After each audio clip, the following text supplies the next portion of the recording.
The observation deck of High Watch Station buzzed with activity as another failed landing attempt transmitted its final moments. Owen watched the holoscreen flicker and die. The crew screams cutting off abruptly as the massive predator tore through their shuttle's hull.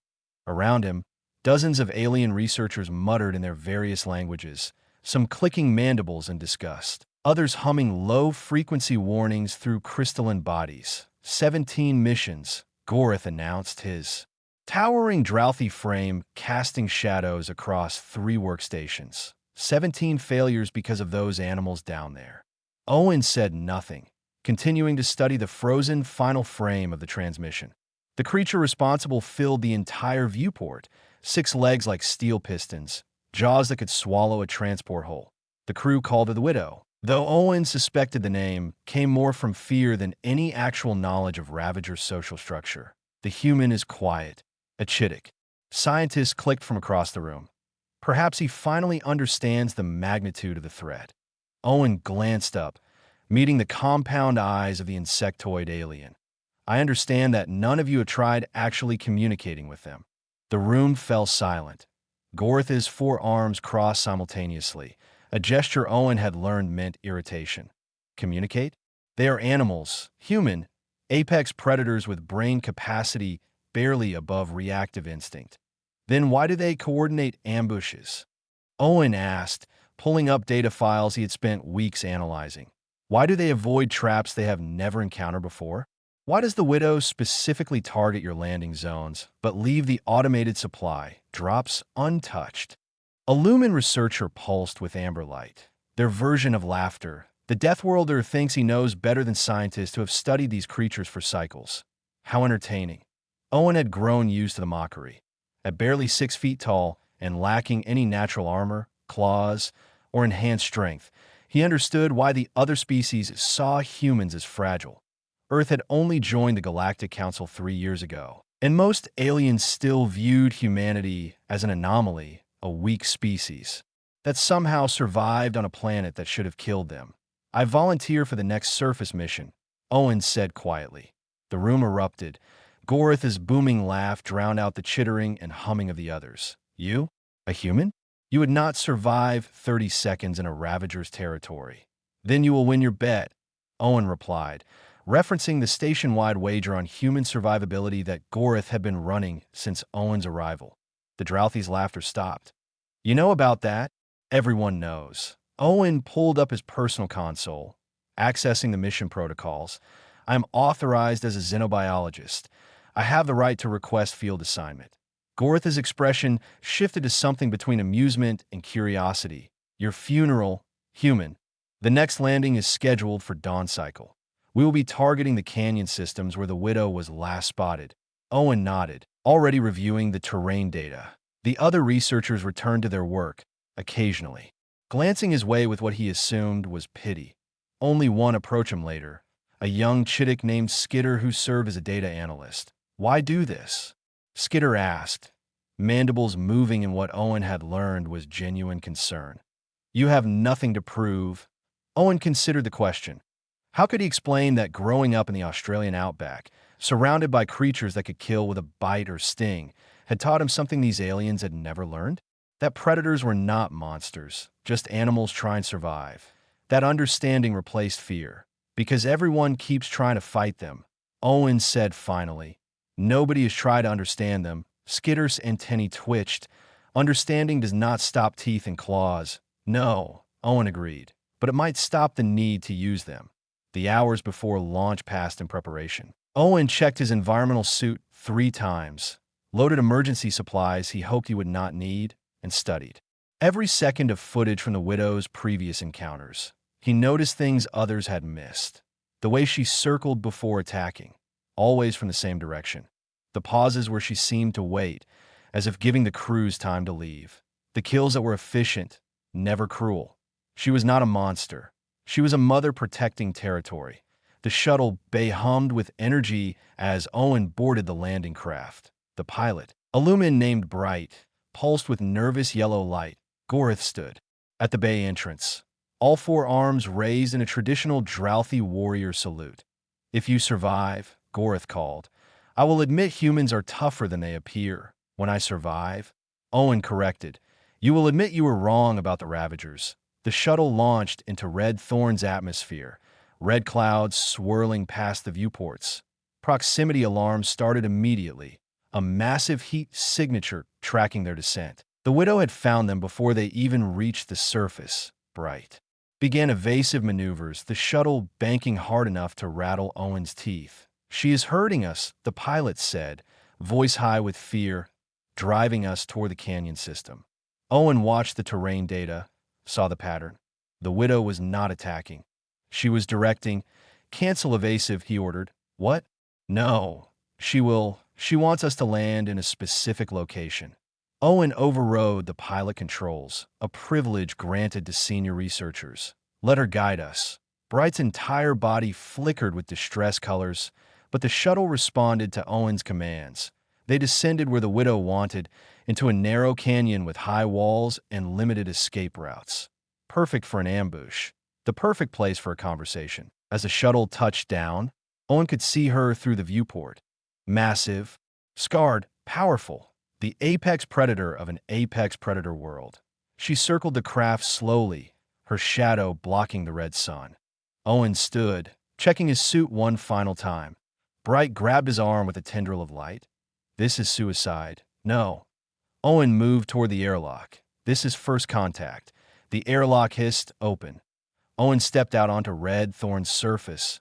The Widow stopped circling, her 6 eyes fixed on the small human who walked calmly towards certain death. Neither moved. Then Owen saw it.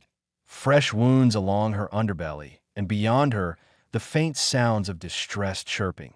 His eyes found the collapsed rockfall, saw the movement beneath. The Widow was not hunting. She was asking for help. Owen held up both hands, palms forward, a universal gesture he hoped translated across species.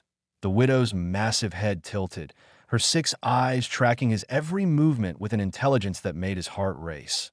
Behind her, the chirping grew more desperate. Easy, Owen whispered, knowing she could not understand the words, but hoping his tone carried meaning. I am here to help. The Widow took one thunderous step forward, her breath washing over Owen like a furnace wind. Through his suits, external sensors, he could smell the copper tang of blood. She was injured recently and badly.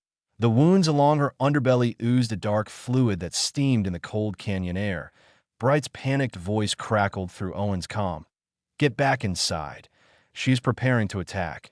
Owen ignored the pilot, instead crouching slowly to make himself smaller, less threatening. The Widow's head lowered, following his movement. Her jaws were close enough now that Owen could see the rows of teeth, each one longer than his forearm. Your babies are trapped, Owen said quietly, gesturing toward the rockfall. You cannot reach them alone. You need help. The Widow rumbled, a sound so deep Owen felt it in his bones. She turned her head toward the rocks, then back to him. The gesture was clear. She understood he had noticed the pups. Bright. Owen spoke into his comm, keeping his voice calm. I need you to use the shuttle's magnetic grapples. There are Ravager pups trapped under those rocks at. Coordinates, he checked his suit scanner. Mark 7-3. You want me to what? Bright's voice climbed an octave. Those are her offspring. If we interfere, she brought us here for exactly this reason. Owen slowly rose to his feet, watching the Widow for any sign of aggression. She is smart enough to know the rocks are too heavy for her to move alone. Smart enough to intercept our landing. Smart enough to ask for help the only way she knows how. Silence on the comm. Owen could imagine Bright processing this, their crystalline form flickering through dozens of colors as they debated. Finally, if you are wrong, you die first. If I am wrong, I was dead the moment I stepped outside. Owen began walking slowly toward the rockfall, circling wide to avoid passing too close to the Widow. She tracked him, but did not move to intercept. The shuttle's engines hummed to life, lifting the craft on vertical thrusters. Bright maneuvered carefully, extending the grapple arms normally used for sample collection. Owen reached the pile of collapsed stone and immediately saw the problem. A ledge had given way, probably during the night when Red Thorn's temperature dropped enough to crack rock. 3 pups were trapped in a small cavity, visible through gaps in the rubble, but unreachable without moving several tons of stone. They were smaller than Owen expected, each about the size of a large dog, with oversized paws and eyes that reflected his suit lights. When they saw him, they fell silent, instinct warning them that small things were often dangerous. "It is all right," Owen murmured, kneeling by the rocks. "Your mother brought me here. We're going to get you out." The shuttle's grapples locked onto the largest boulder. Metal groaned as Bright applied power, slowly lifting the massive stone. The widow moved closer, her attention fixed on the trapped pups. Owen tensed, ready to run if she decided he was too close to her offspring. Instead, she positioned herself between Owen and the pups, but facing away from him, protecting them from any other threats while allowing him to work. The realization hit Owen like a physical force. She was trusting him. "Next one," Owen called as the first boulder lifted free, the flat one on the left. They worked in careful coordination, Bright operating the grapples while Owen directed which stones to move. The widow never interfered, content to stand guard. As the cavity opened, the pups scrambled free, chittering in high-pitched voices that sounded almost bird-like. They ran straight to their mother, who lowered her head to touch each one, counting them with what Owen recognized as parental concern. All 3 were unharmed, just frightened and hungry. Owen backed away slowly, giving the family space. The widow watched him, her massive body relaxing now that her young were safe. Then she did something Owen had not expected. She approached him. Every instinct screamed at Owen to run, but he forced himself to remain still. The widow's head lowered until it was level with his chest. This close, Owen could see the scars that crisscrossed her armored hide, the evidence of countless battles survived. Her breath fogged his faceplate. Then she rumbled again, that bone-deep sound, but softer this time, almost gentle. She turned and walked back to her pups, gathering them with her forelegs. Owen watched as the family moved deeper into the canyon, the widow glancing back once before disappearing around a bend in the rock. "Did that just happen?" Bright's voice was barely a whisper. Owen exhaled, realizing he had been holding his breath. "We just passed first contact." The flight back to High Watch was quiet. Owen spent it reviewing his suit's recordings, watching the widow's body language, cataloging every gesture and sound. By the time they docked, word had spread through the station. The bay was crowded with researchers, all talking at once. Gorith pushed through the crowd, his expression unreadable. "The data shows you exited the shuttle in a hostile zone and survived over an hour in close proximity to the widow. 53 minutes, Owen corrected. Impossible." A Chittick researcher pushed forward, mandibles clicking rapidly. "Ravagers do not allow any creature near their nests." Owen pulled up the recordings, letting them speak for themselves. The crowd watched in silence as the widow circled him as he directed the rescue. As she approached him at the end, she was not hunting, Owen said as the recording ended. She was asking for help, and now she knows humans will provide it. Gorith's 4 arms hung loose at his sides. "You have proven nothing. One interaction does not establish." The station's external sensors chimed. On the holoscreen, movement appeared near the canyon where they had landed. The widow had returned to the area, but she was not alone. She had brought something. The thermal imaging showed a large dead animal, one of Red Thorn's herbivores, placed carefully at the exact coordinates where the shuttle had touched down. "What is she doing?" Skitter asked. Owen smiled. "She's returning the favor. That is a gift. She is feeding us, the same way she feeds her pups." The implications rippled through the crowd. A Lumen researcher pulsed bright white, the color of shock. "She thinks we are pack." "No." Owen studied the widow's heat signature on the screen. "She thinks we are family." 3 weeks of daily contact had transformed Highwatch from a research station into something resembling a zoo in reverse. Scientists from 17 species filled the observation decks, watching as Owen spent hours each day in Ravager territory, building trust that most considered impossible. The widow met him every morning at the same canyon, her 3 pups growing bolder with each visit. They had learned to recognize Owen's shuttle, would chirp excitedly when they heard the engines. the widow, tolerated their curiosity, even when the youngest pup tried to chew on Owen's boot.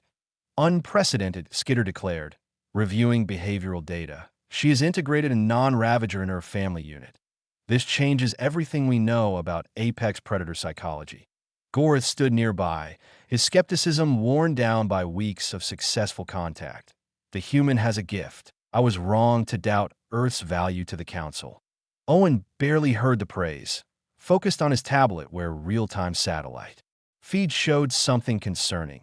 A new heat signature had appeared in the Southern Territories, massive even by Ravager standards. It was moving north, directly toward the Widow's Canyon. Bright, Owen called to the pilot. What can you tell me about this contact? The lumen flowed closer to the screen, pulsing thoughtful blue. Adult male, approximately 30% larger than the widow. Thermal patterns suggest aggressive territorial behavior. He has killed twice in the past day, both times taking kills from smaller ravagers. Owen's stomach tightened. He is coming here. Within hours, his fears were confirmed. The massive male, who the crew quickly named Blackmane for his distinctive dark coloring, entered the widow's territory at sunset. The station's sensors picked up the confrontation immediately. Owen rushed to the observation deck in time to see Blackmane circle the widow's canyon. She emerged to meet him, her body language defensive, protecting the pups hidden in the rocks behind her. What followed was a display of raw power that made Owen's blood run cold. Blackmane was not interested in negotiation. He attacked with brutal efficiency, his greater size and strength overwhelming the widow's attempts at defense. She fought fiercely, but within minutes, she was bleeding from dozens of wounds. Then Blackmane did something that made Owen's hands clench into fists. He deliberately targeted the pups. One of the youngsters had ventured too far from cover. The male's jaws closed around the pup's midsection with a sickening crunch. The widow's roar shook the canyon walls. She threw herself at Blackmane with renewed fury, but he tossed the pup's body aside and met her charge. The fight continued until the widow, outmatched and grieving, fled into the deep canyon systems where Blackmane's larger size prevented him from following. The victor claimed the territory, marking it with scent and roars that echoed for miles. Owen stood frozen, rage and helplessness warring in his chest. Around him, the alien researchers muttered sympathetically but without surprise. This was nature, they said. The strong dominated the weak. Interference would violate council protocols on wildlife management. No. Owen spoke so quietly that Skitter had to lean closer to hear. I am not letting this stand. Owen, you cannot, Goreth began. She is hurt, alone, grieving. Owen turned from the viewport, his expression hard. That animal murdered her child while we watched. While I watched. And I'm going to help her take back what is hers. The room erupted in protest. A drouthy warrior reminded him of non-interference laws. A Chitic biologist explained that Ravager's social dynamics required non-intervention. Even Skitter urged caution. Owen ignored them all. He headed for the equipment bay, Bright flowing after him in concern. What are you doing? The Lumen asked, getting a vehicle and tracking gear. Owen began loading supplies into a ground transport. The widow is injured. She will seek shelter in the cave systems. If I can find her, I can help. Goreth will not authorize this. Then I am not asking permission. Owen sealed the transport and climbed into the pilot's seat. Tell him I went rogue if it helps. Tell him whatever you want, but I am not abandoning family. The transport launched before anyone could stop him. Owen followed the widow's heat signature deep into territories no human had ever explored. Red Thorn Surface was a maze of canyons and volcanic formations, beautiful and deadly.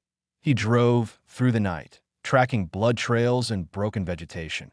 He found her at dawn in a cave system carved by ancient lava flows. She was worse than he feared. Blackmane's attack had open wounds that bled freely, painting the stone floor dark.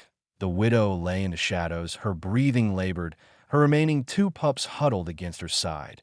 Owen approached slowly, medical supplies in hand. The widow's eyes tracked him, but she did not move. She was too weak, or perhaps she knew he was there to help. Easy, girl. Owen knelt beside her massive head. I am here. You are not alone. He worked through the morning, using everything in his kit. Cauterizing gel, designed for drouthy warriors, sealed the worst. Wounds, stimulant injections meant for chitic physiology, seemed to work on Ravager biology. The widow endured it all in silence, occasionally touching her pups to reassure them. Owen talked constantly, his voice filling the cave. He told her about Earth, about the dingoes and crocodiles he had worked with as a young researcher, about understanding that predators were not evil, just misunderstood, about family and loyalty and the bonds that transcended species. The widow rumbled softly, a sound. Owen chose to interpret his gratitude. Then Blackmane's roar echoed from outside the cave. He had tracked them. Owen stood, positioning himself between the cave entrance and the widow. His supplies were exhausted. He had only a plasma torch meant for cutting rock samples and a handful of geological survey charges. Stay down, Owen told the widow, though he knew she understood nothing. Let me handle this. Blackmane's shadow filled the entrance. The massive Ravager had to crouch to fit through the opening. His eyes found Owen first, then shifted to the widow and pups beyond.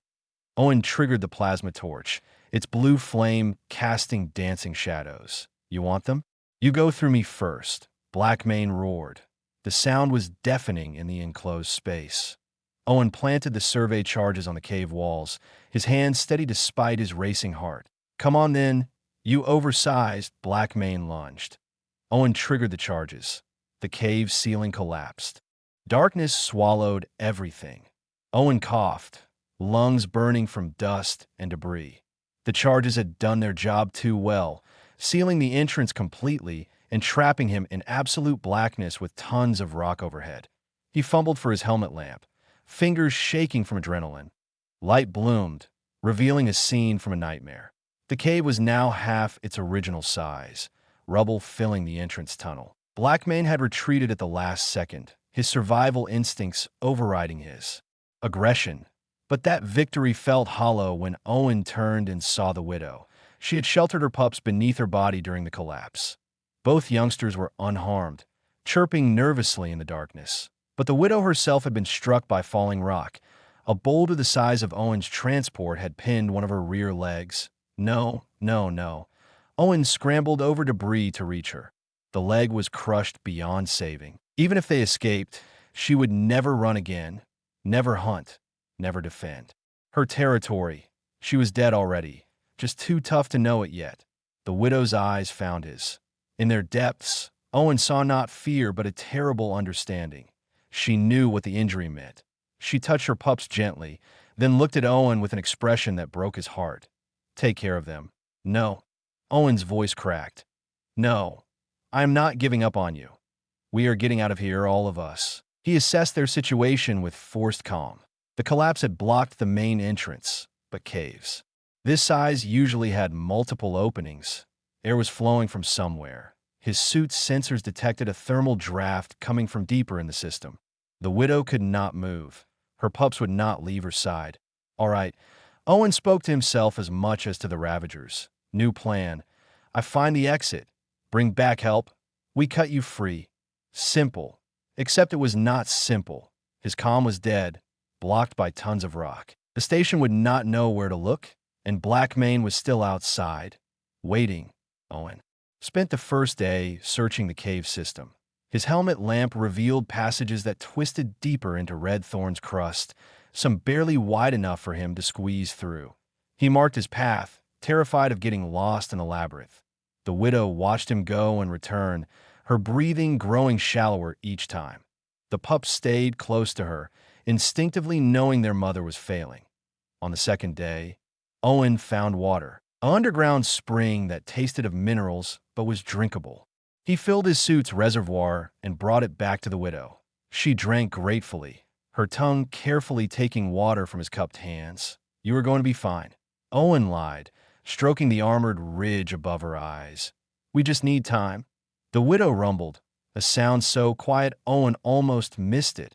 Her massive head lowered to rest on the cave floor. She was conserving energy, preparing for what she knew was coming. Owen refused to accept it. He pushed deeper into the caves, following the air current. On the third day, delirious from lack of food and exhaustion, he found it, a crack in the ceiling where Red Thorn's red sunlight streamed through. The opening was too small for the widow, too small even for Owen in his suit, but it was a way to signal. Owen stripped off his suit's reflective emergency panel and angled it to catch the light. He flashed Galactic Standard Distress Code over and over, praying someone would see. Hours passed, his hands cramped from holding the panel. Then his comm crackled with static, reading a signal. Owen, if that is you, respond. Bright. Owen's voice was hoarse. We are trapped in the cave system. Coordinates, he read off his suit's GPS. The widow is injured. I need heavy excavation equipment and a medical team.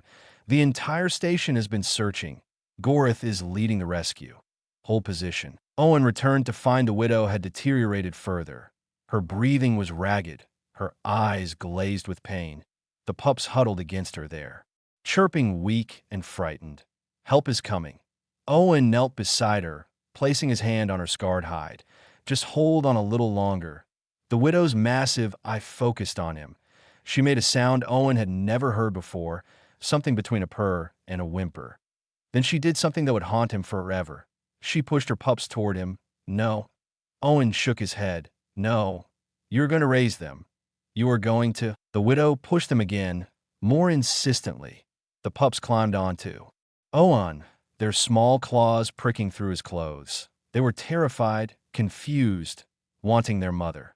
The widow touched Owen's chest with her massive head, right over his heart. The gesture was unmistakable. Keep them safe. Tears streamed down Owen's face. I promise. I swear on everything I am. I will protect them. The sound of drilling echoed through the caves. Gorith's team was cutting through the rockfall. But Owen knew with terrible certainty they would not be fast enough. The widow's breathing slowed. Her eyes remained fixed on Owen and her pups. She rumbled one last time, a sound of contentment, of trust. Then she was still. Owen sat in the darkness, 2 orphan pups in his lap, and wept.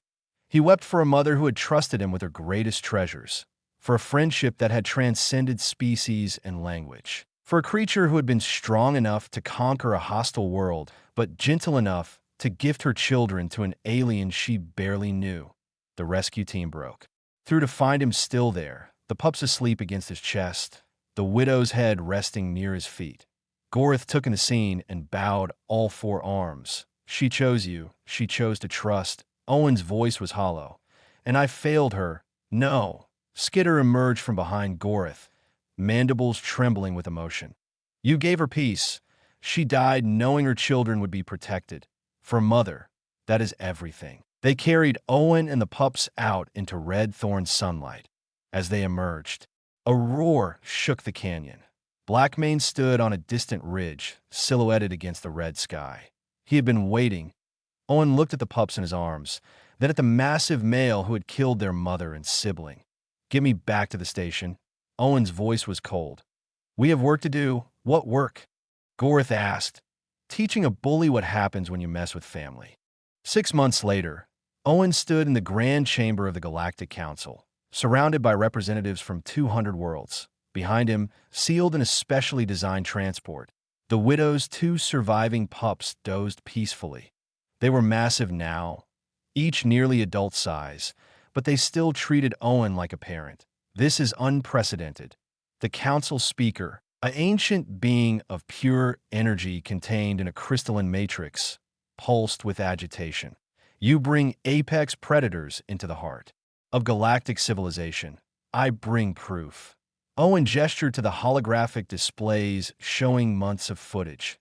Ravagers working alongside human researchers.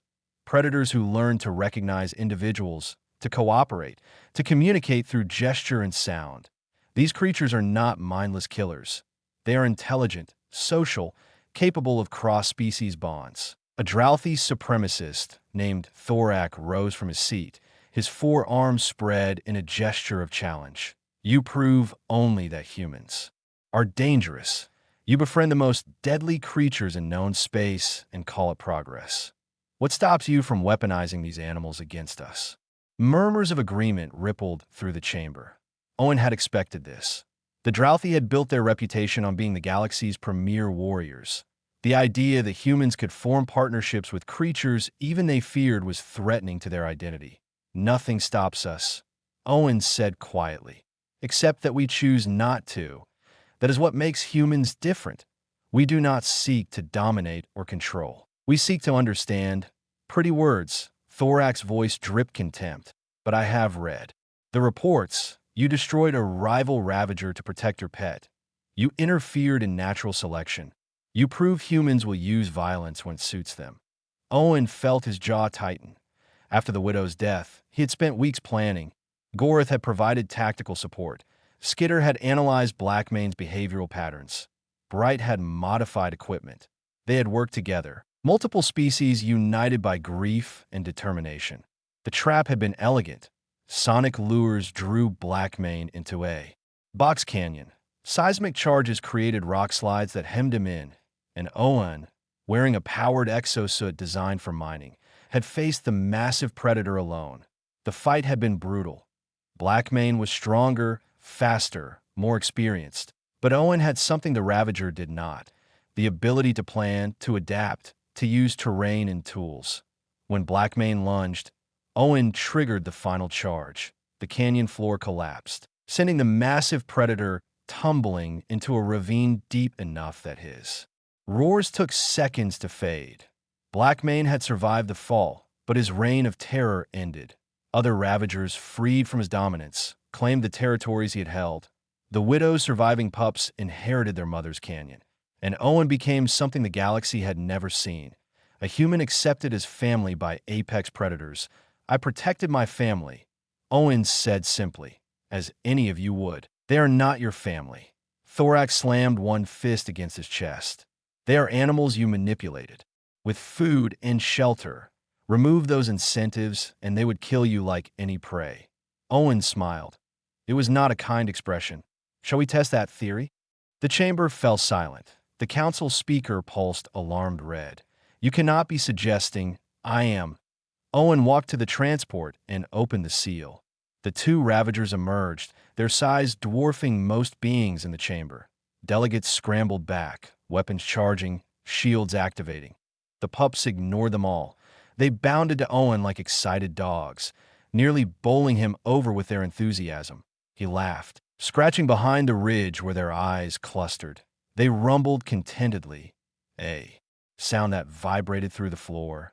"I raised them from infancy." Owen addressed the council. "I fed them, sheltered them, taught them. But I also set them free. They could leave any time, hunt on their own, claim territory, and forget the small human who cannot run or fight like they can." He turned to Thorak. "Instead, they chose to stay. Every day they choose to stay. Not because I control them, but because they trust me. Because we are family." Owen gestured to the displays again. "This is what humans bring to the galaxy. Not weapons or conquest, but bridges. We look at the most feared creatures in known space and see potential friends. We survive on a death world by learning to coexist with everything that could kill us. That is our strength." A smaller voice spoke up. A Chittick researcher Owen recognized as Preet, one of Skitter's colleagues. The data supports his claims. Highwatch Station has documented over 40 successful human-Ravager interactions.